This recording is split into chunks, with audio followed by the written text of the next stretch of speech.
Rise today to discuss the Federal Communication Commission's welcome proposal to end utility-style regulation of the Internet by reversing the 2015 Open Internet Order. Anyone who has followed the hyperbolic debate about net neutrality has likely heard that the FCC is moving to squelch competition, limit consumer choice, raise prices, and perhaps even destroy the Internet. That's my favorite one. At least that's what some activists and crusading late-night comedians claim. But none of this is true, none of it. Rather, the FCC is reviewing the light-touch regulatory environment that, from the outset, facilitated the kind of innovation that produced the Internet and expanded Internet access to millions of Americans over the course of many years. In order to understand this complicated issue, we need to be honest about what led us to where we are today.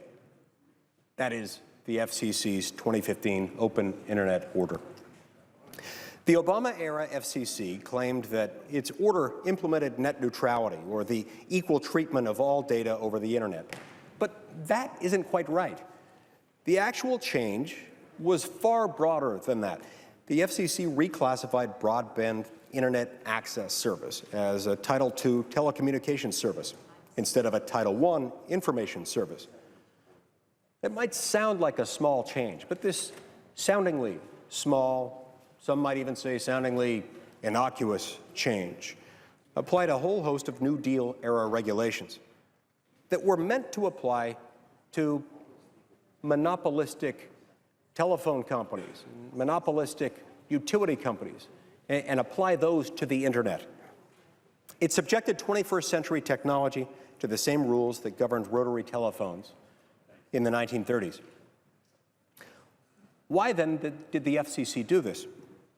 Well, it wasn't because a free and open Internet was harming Americans. The activists and entertainers clamoring for more government control of the Internet claimed that it was under attack by predatory Internet service providers. But strangely enough, none of them actually provide evidence for that very serious assertion. If you're going to make that claim, back it up. Point to evidence. Instead, they speak about imaginary or hypothetical harms. The 400-page order uses words like may, could, might, or potentially. Not just here and there, not just a few times, but several hundred times. Nor did the FCC issue the Open Internet Order because Congress told it to. On the contrary, nearly 20 years ago, our colleague Senator Wyden, along with then Senator John Kerry and others, expressly argued against the drastic action that would later be taken by the FCC in 2015. After passing the Bipartisan Telecommunications Act of 1996, this group of senators affirmed the Internet's status as a free and open information service, stating that, quote, nothing in the 1996 Act or its legislative history suggests that Congress intended to alter the current classification of Internet and other information services, or to expand traditional telephone regulation to new and advanced services, close quote. Finally, the FCC did not intervene because it had evidence of market failure.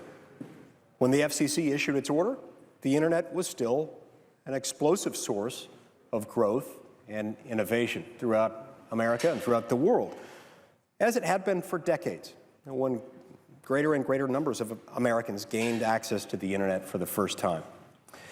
Perhaps because of this inconvenient fact, the FCC hardly considered the possible economic effects of its regulations.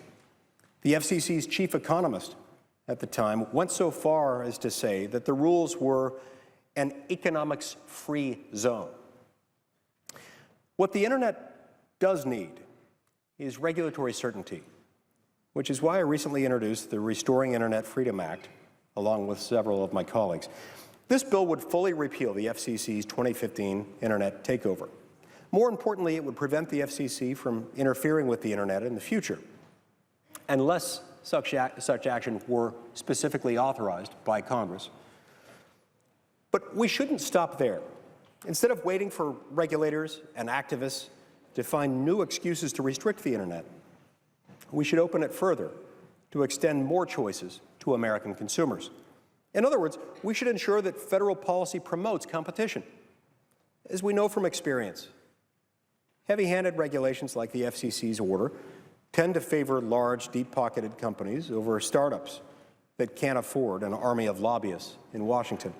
Removing these regulatory barriers will allow upstart entrepreneurs to compete with incumbents for consumers' loyalty. Those consumers, ordinary Americans and their families, will benefit from the improved service and lower prices that this kind of competition inevitably creates. Most American households currently have access to at least one internet service provider. Many have access to two or more, which might look like a competitive market exists for those households, but regulations can keep these different options from being adequate substitutes for one another. And the government restricts access to valuable resources that could be used for high-quality internet services. According to a 2012 report by the Obama administration, the federal government is sitting on upwards of 60% of the best radio spectrum, so-called beachfront spectrum, which could be put to use for commercial internet services like 5G wireless broadband. Meanwhile, excessive permitting, licensing, and environmental impact regulations delay broadband deployment over federal and public lands, especially in the West. Finally, the Office of Management and Budget found that private parties spend nearly $800 million each year to comply with FCC paperwork requirements. The bill for this ends up being paid entirely by ordinary American families. Thankfully, my colleagues in the Senate have already identified many of these problems and have done work to address them. Senators Klobuchar and Daines have spent considerable time on policies to streamline broadband internet deployment through their Dig Once proposals. Senator Heller is a champion for reducing barriers to deploying broadband throughout the West. Senators Thune and Nelson, the chairman and ranking member of the Senate Commerce Committee, have introduced measures in the past to free up radio spectrum held by federal agencies and organizations. These are just a few of the many thoughtful ideas to reduce barriers to entry and increase competition, which has the potential to improve quality and bring down prices. The bipartisan nature of these policies demonstrates a clear understanding that improvements can be made, and everyone should be able to agree that more competition is better for American consumers, especially those in rural or low-income households. Everyone should also be able to agree that consumers should be protected from unfair and deceptive business practices. Thankfully, the Department of Justice and Federal Trade Commission already enforce clear rules that protect Americans' enjoyment of a free and open internet.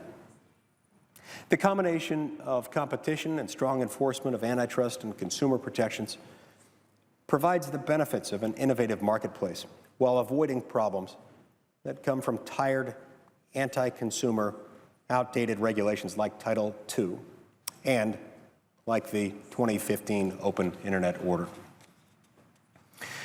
For the sake of American consumers and innovators, not for entrenched business interests, I hope to work with partners in the House, Senate, and the FCC to promote competition in the technology sector, including among internet service providers. If that means underperforming companies have to work a little harder for their customers, all the better, because the end result of lively competition is more investment and innovation by businesses, which translates into more choices and better service for consumers. So I encourage my colleagues, regardless of party or ideology, to work with me on this project if they're truly interested in a better internet, not just government intrusion and control for its own sake. I'm sure they can help me identify other barriers to entry to the information superhighway.